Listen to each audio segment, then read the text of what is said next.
ৰাজ্যৰ দ্বিতীয় সৰ্ববৃহৎ জনগোষ্ঠী মিচিংসকলৰ জনজীৱনৰ কৃষিভিত্তিক উৎসৱ আলি আই লৃগাং।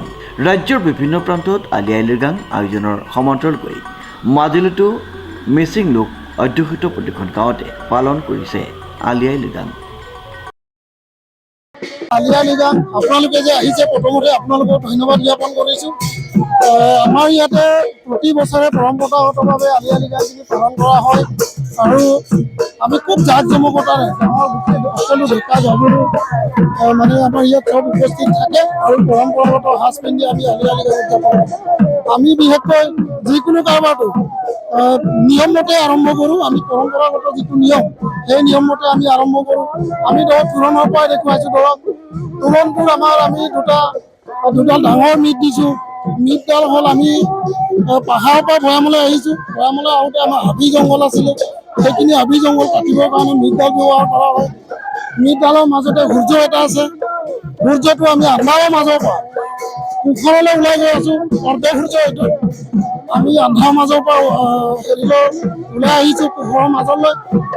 তাতে আমি চন্দ্ৰ সূৰ্য এটা দিছোঁ। চন্দ্ৰ সূৰ্য আমাৰ দেৱতা, সূৰ্য আৰাধ্য দেৱতা। আমি প্ৰকৃতিক পূজা কৰা মানুহ, সেইকাৰণে চন্দ্ৰ আৰু সূৰ্য অবিহনে মানুহ জীয়াই নাথাকে। সেইকাৰণে চন্দ্ৰ সূৰ্য লগাইছোঁ আৰু লগতে এটা ধেনুকা দিয়া আছে। আমি আচলতে চিকাৰী জাতি, খেতিয়ক জাতি আৰু আমি খেতি বাতি কৰি চিকাৰ কৰি আমি তেনেকৈ আমাৰ পূৰ্বপুৰুষসকলে মানে জীৱন নিৰ্বাহ কৰিছিলে।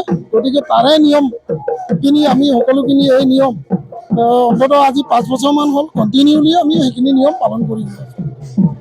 পুৱাৰ পৰাই গাঁওসমূহত এক উৎসৱমুখৰ পৰিৱেশ। এই উৎসৱৰ বাবে প্ৰায় এমাহ জোৰাৰ প্ৰস্তুতিৰ আজি অন্ত পৰিছে।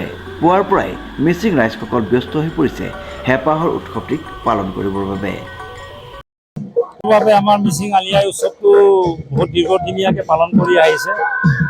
গতিকে আমি আশা কৰিছোঁ অসমবাসী ৰাইজেও আমাৰ মিচিঙৰ বন্ধখিনি ঘোষণা কৰাৰ পাৰ্বতো আমি ভাল পাইছোঁ আৰু আমাৰ ডেকা বৰা 3 বৰা নেতৃত্বত এইখন সমগ্ৰ ৰাইজে গোট পিত খাই এইখন আমি আলি আই উৎসৱটো পালন কৰা হৈছে। এনেদৰে ফাগুন মাহৰ প্ৰথম বুধবাৰটোত সমগ্ৰ অসমৰ লগতে সত্ৰনগৰী মাজুলীতো বিভিন্ন গাঁৱত পালন কৰা পৰিলক্ষিত হ'ল আলি আই লৃগাং।